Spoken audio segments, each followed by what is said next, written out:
Dans la grande famille des empereurs fous romains, je veux celui qui a mis la Rome antique à feu, à sang et à cheval.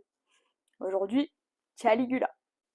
Alors pour faire un petit poil d'histoire sur la famille, c'est l'arrière-petit-fils d'Auguste et il devait absolument pas régner.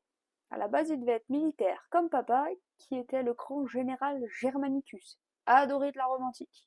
Sauf que papa il y a pas mal de soupçons d'ailleurs sur son départ d'un empoisonnement de la part de l'empereur Tibère.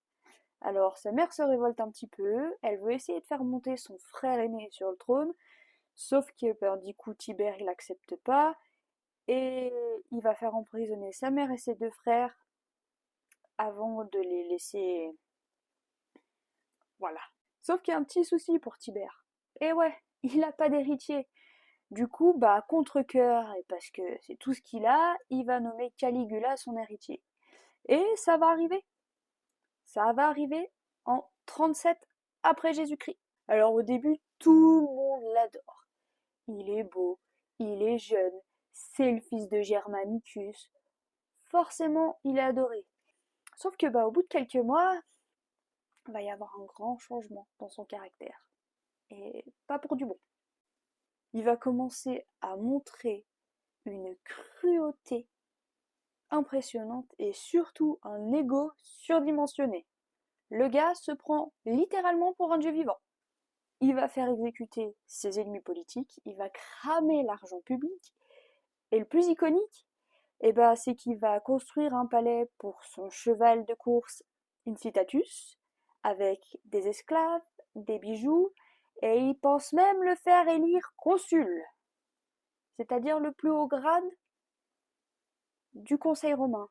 Donc là, le peuple déchante et le Sénat le déteste.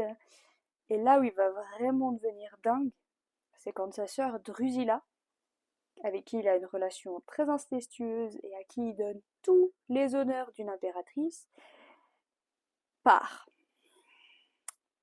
Là, il va vraiment devenir fou et c'en est trop pour la Rome antique. Et il va se faire éliminer par deux de ses gardes du corps le 24 janvier 41. 4 ans de règne pour Caligula, mais 4 ans de terreur pour le peuple romain. Et c'est pas fini, vu les fous qu'il y a juste derrière. Donc si tu veux en savoir plus sur les empereurs fous de la Rome antique, n'hésite pas à t'abonner. Allez, stop break.